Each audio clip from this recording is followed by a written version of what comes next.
Hello and welcome to this week's Property News Update. Joining me in just a moment, my co-host, fresh back from New York, Kieran Clair from Bricks and Mortar Media. We'll catch up with Kieran in just a moment. Here are the stories we're going to cover for you today. Sydney water views still pulling big dollars. Military outpost to vicarage to family home. That's a transition of this wonderful family home we'll tell you about. We'll also explain about a meaty property sacrifice, how one family is making a big sacrifice. We'll tell you about the 4.1 million, would you believe, dollar gate. And if you fancy a fort, well, we've got a story for you on that too. Back in just a moment. The real estate business is tough, and rising costs are making it harder to thrive. Did you know you can save up to 70% on your staff costs by outsourcing the low-value, repeatable tasks, so your team can focus on growing your business? Beepo is an outsourcing provider focused on the real estate industry.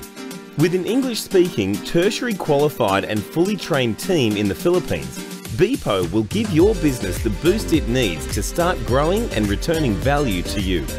We can look after all of your low-value, repetitive administration work from our fully secure office. We provide comprehensive real estate-focused training and accreditation. The Beepo team is supervised by on-site management with finance industry standard security features. For more information, visit beepo.com.au.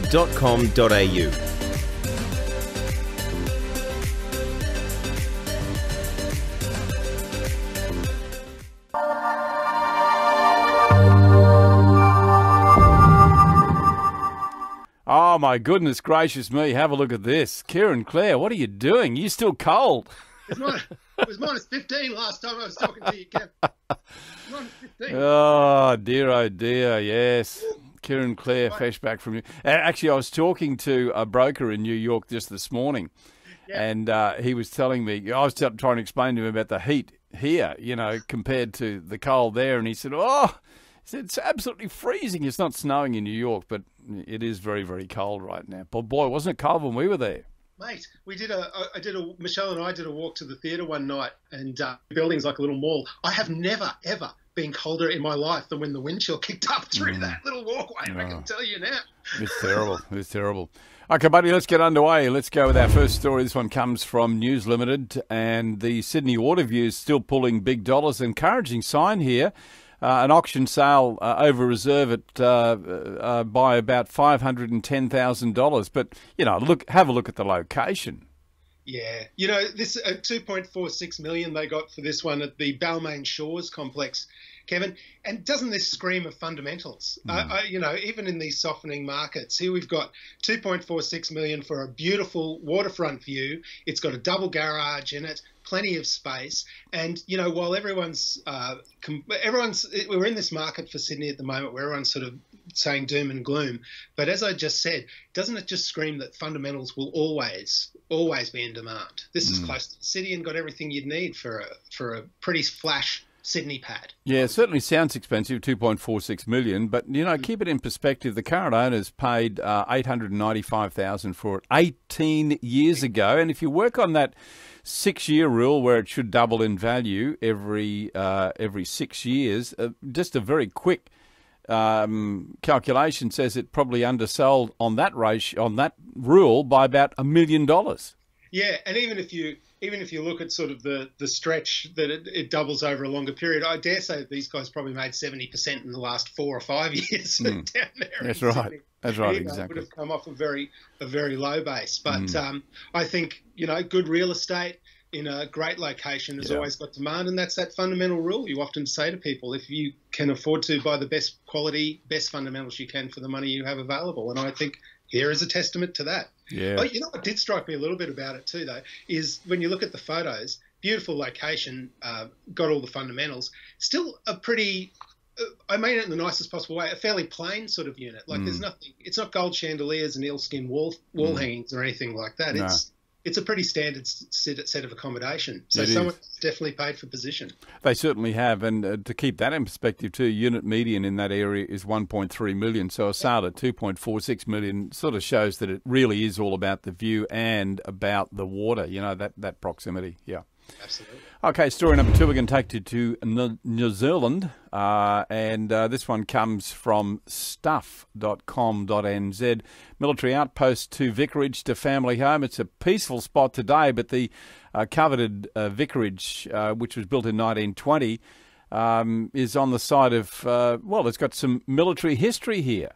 Yeah, that's right. There used to be a barracks constructed there for the New Zealand Wars, which ran from 1845 to 1872. See how my mind just works like that? As soon as I look at my notes, I can tell you dates. Yeah, very clever, very clever. It was the New Zealand Wars were the ones with the New Zealand government and the Maoris. Right. So it was a pretty hard-fought conflict, that one.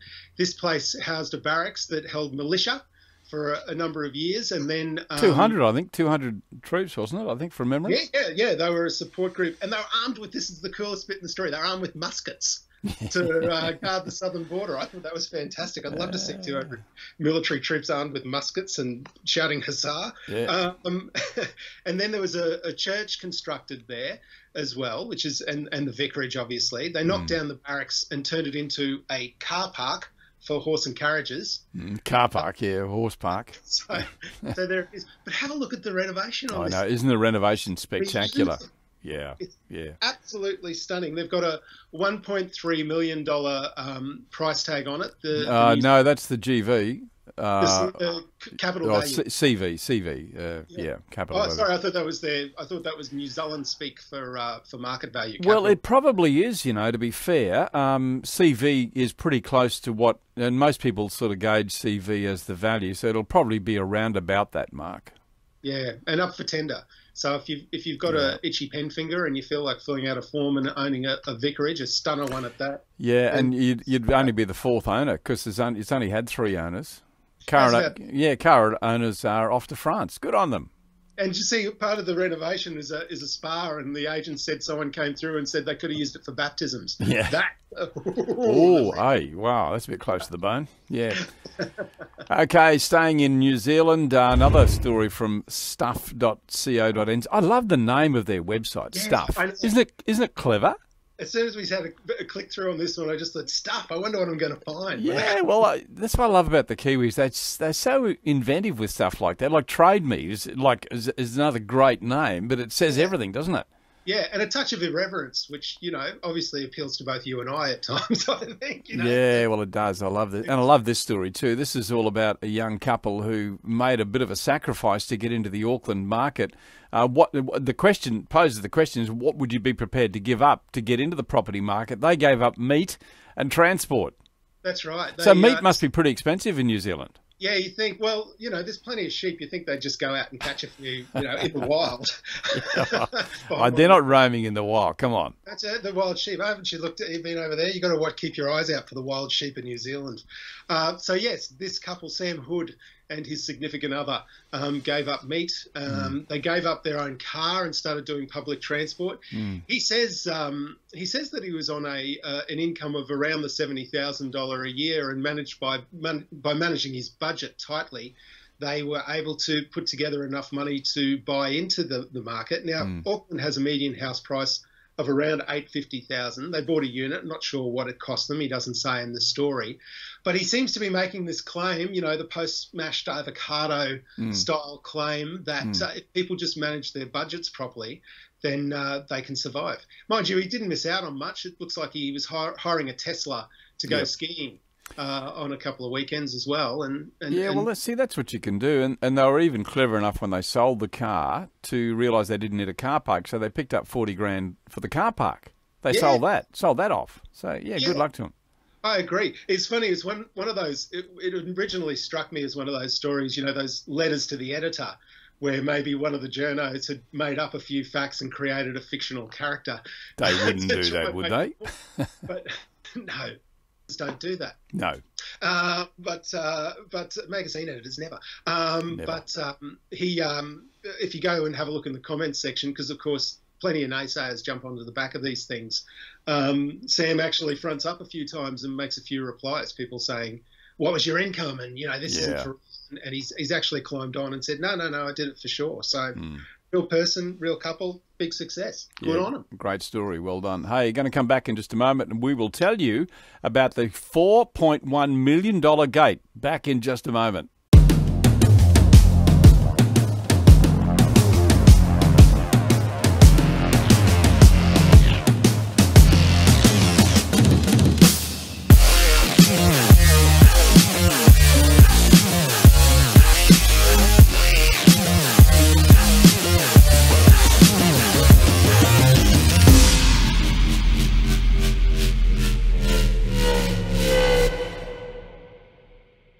And welcome back to the show. My co-host for Property News Update this week is Kieran Clair from Bricks and Mortar Media. The $4.1 million gate. What's the story behind this one, mate? This one comes from WND.com. This is extraordinary. Yeah. If anyone's ever angry at their local government departments, then this is the story to get you even further rolled up. And I'll have a look at this one. So property owners in Malibu by the name of Warren and Henry Lent bought a house in 2002. Now, down the side of the house was an access way, but it wasn't particularly easement or something. Access way easement, sorry. Yeah. It wasn't particularly safe, though. There was an open drain and a couple of other things that meant the public really couldn't go down there. So a gate had been put across it. Now, listen, this gate existed before the Lents bought the property. Yeah. Then, and I'll get the name of this authority right, I'm sure, I'll come across it. The California Coastal Commission claimed the improvements were unpermitted and blocked the easement and started a hearing against the Lents, at which point they fined them $4.185 million. Well, something that was existing when they bought the property that didn't come up as a problem on title or during their conveyancing. Not surprisingly, the Lents and their lawyer have launched a civil action against this, and I think they've got a case. I'm not a lawyer, but I'm guessing they've got a case. Well, you'd reckon so. I mean, even the extent of the penalty, $4.1 million. I mean, you can understand maybe $4,000 or something, but $4.1 million? It's crazy. It looks like from this story it's an absolute rort, because the Lents gave a key to the authority so they could have access to fix what was ostensibly dangers created by the authority and the local government area, which they didn't do. The big $4.1 million fine was based on the fact that the Lents took too long to find a solution. Looks like they were pretty accommodating, and apparently under the Californian law, setting a fine of over $4 million is a breach anyway, as being excessive. But of course, the hearing held by the authority against them, they made their own case for themselves and then came to their own decision. Yeah. But anyway, this is... Talk about a kangaroo court. I know. I encourage everyone to click on this one and read the details. It's incredible. It'll make you angry, yeah. Hey, our last story comes from a website called rightmove.co.uk. Check this out. If you really wanted a fort, here's going to be a great opportunity. Well, the opportunity's gone because this place did actually sell for £117,000. We're going to roll a video in just a moment. Don't do it just yet, but a great opportunity here. But I've got to say, when you look at the video, and there's other videos down at the bottom of the story too, have a look at that. It would cost a huge amount of money to renovate this place. And, of course, it's surrounded by salt water, so you're going to have a lot of rusting. It's all metal. Cost an estimated £1.5 million to build originally, with about 40,000 tonnes of concrete and steel used in the construction. It's over 4 stories, and the basement is actually below sea level. Here come the problems. But, so it was privately owned.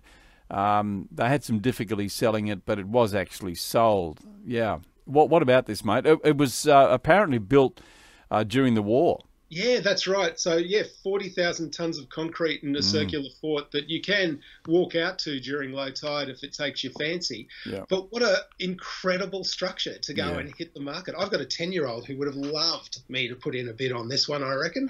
You could spend days running around it.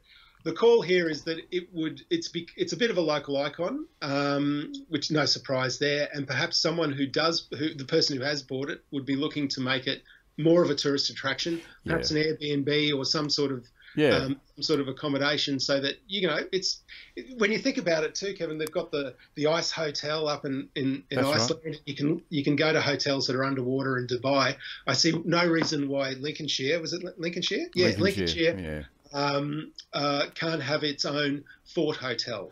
Yeah, well, when we roll this video, and we might do it in just a moment, just check out the top.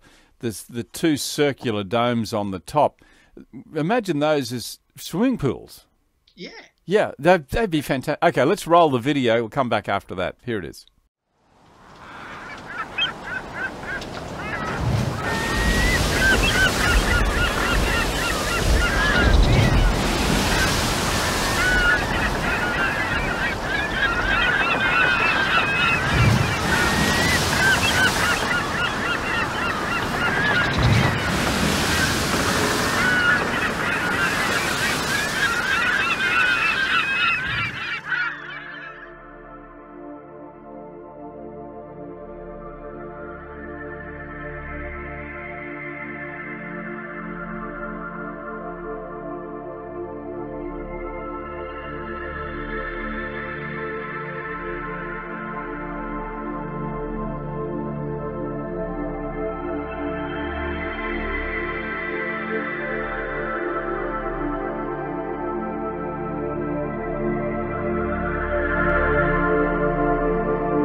Mate, isn't that some spectacular footage?